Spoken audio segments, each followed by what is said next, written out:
Hola chicos, ¿cómo están?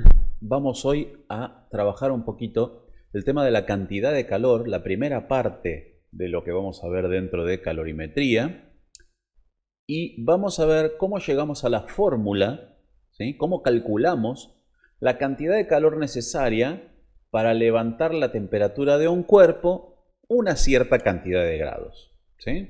Esa es la importancia de este asunto y vamos a ver cómo llegamos a esa fórmula.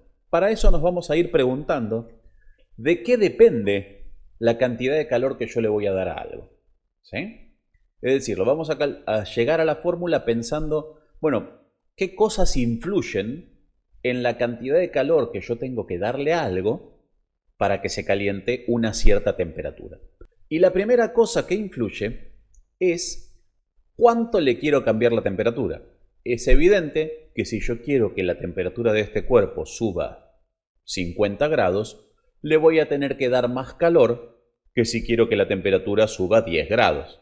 Así que la primera cosa que influye en cuánto calor le tengo que dar al cuerpo es cuánto quiero que su temperatura varíe. Así que vamos a hablar un poquito de la variación de la temperatura. La variación de la temperatura la vamos a simbolizar con la letra griega delta mayúscula, que es básicamente un triangulito. Siempre que ustedes vean escrito triangulito con una letra atrás en física y muchas veces en matemática también, eso va a querer decir variación, cambio, ¿sí? ¿Cuánto cambió en este caso la temperatura? Así que le vamos a decir delta T. ¿Okay? Entonces, ¿cómo vamos a calcular cuánto cambió la temperatura? Y vamos a hacer simplemente la temperatura que tenía al final menos la temperatura que tenía al principio. Eso simboliza esa formulita que está escrita ahí, ¿sí? El estado final menos el estado inicial.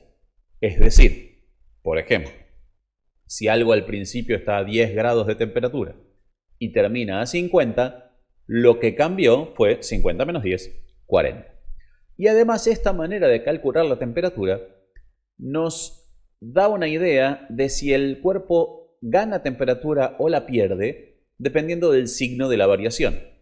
Si esta variación, mírenla, si esta variación de acá da un resultado positivo, quiere decir que el estado final es mayor que el estado inicial, es decir, se calentó en este caso.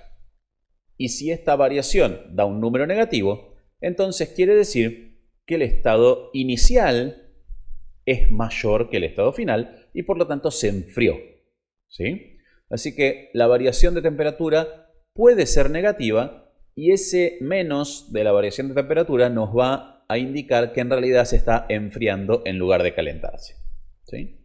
Muy bien, así que variación de temperatura, primera cosa de la cual tenemos que depender cuando calculamos la cantidad de calor. Segunda cosa de la que también depende cuánto calor yo le voy a dar a algo, de la cantidad que yo tenga de ese material. Es decir, no es lo mismo calentar 10 grados 5 kilogramos de acero que calentar 10 grados 60 kilogramos de acero. Es evidente que la cantidad que hay influye en cuánto calor yo le voy a tener que dar, en cuánta energía necesito para poder calentar eso. ¿Cómo vamos a representar la cantidad de material? Como hacemos siempre, con la masa del cuerpo, ¿sí? La masa del cuerpo nos va a decir qué cantidad de materia tengo en ese momento. La masa la vamos a medir como normalmente hacemos en kilogramos y puede ser que nos encontremos con mediciones también obviamente en gramos, ¿sí? Si se trata de un cuerpo más chico, ¿sí? Cuando sea un cuerpo un poco más chico quizás aparezca gramos, cuando sea un cuerpo más grande va a aparecer kilogramos. Así que la cantidad de material también influye en nuestra fórmula de cuánto calor le tengo que dar y la representamos con la masa del cuerpo. ¿Qué otra cosa va a aparecer? Y la última, ¿sí? El material en sí. Es decir, no es lo mismo calentar 10 grados 1 kilogramo de acero que calentar 10 grados 1 kilogramo de vidrio o de madera, ¿sí? Por más que la variación de temperatura sea la misma, que la cantidad de materia sea la misma, el material en sí también influye en cuánto calor yo le tengo que dar. Hay materiales que absorben el calor y se calientan mucho más rápido que otros.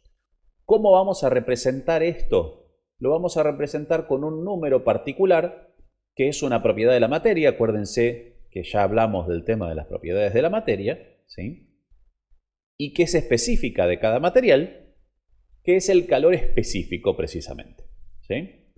El calor específico representa la cantidad de calor que yo le tengo que dar a una unidad de masa de ese material para que se caliente 1 grado la temperatura, ¿sí?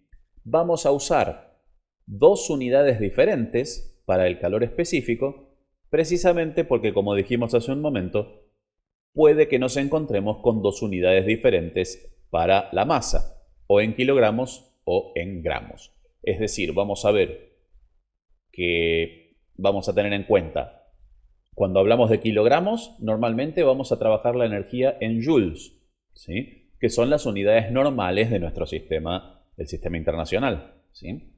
Kilogramos para la masa, joules para la energía.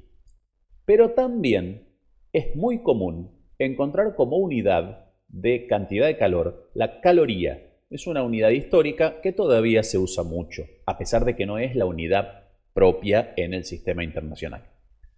Entonces, como la caloría es una unidad más chica, normalmente se la asocia con los gramos. Es decir, como estoy hablando de un cuerpo más chico, uso calorías y uso gramos. Cuando estoy hablando de un cuerpo más grande, voy a usar kilogramos y joules en general.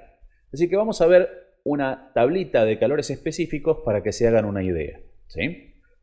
Por ejemplo, acá tenemos, ¿sí?, una tabla de calores específicos, ¿sí?, de distintas cosas. Fíjense que tiene 2 columnas, ¿sí?, y están en estas 2 unidades que estábamos trabajando, ¿sí? Joules por cada kilogramo y por cada grado, o calorías por cada gramo y por cada grado. ¿Qué quiere decir estos números? Que, por ejemplo, a 1 kilogramo de aluminio, para subirle la temperatura 1 grado Celsius, necesito 900 joules de calor. A 1 gramo de aluminio, para subirle la temperatura 1 grado Celsius, necesito 0,215 calorías, ¿sí? ¿Con qué columna voy a trabajar? Va a depender del cuerpo con el que yo estoy trabajando. Va a depender de los datos de mi ejercicio, si se trata de un ejercicio, ¿sí? Es decir, si los datos del ejercicio están en joules y en kilogramos, voy a trabajar con la primera columna. Y si los datos del ejercicio están en calorías y en gramos, voy a trabajar con la segunda.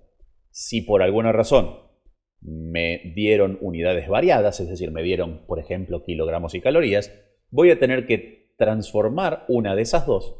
En general la masa es más fácil pasar kilogramos a gramos y gramos a kilogramos que pasar joules a calorías, ¿sí? Y trabajar con la columna que yo quiera, ¿sí?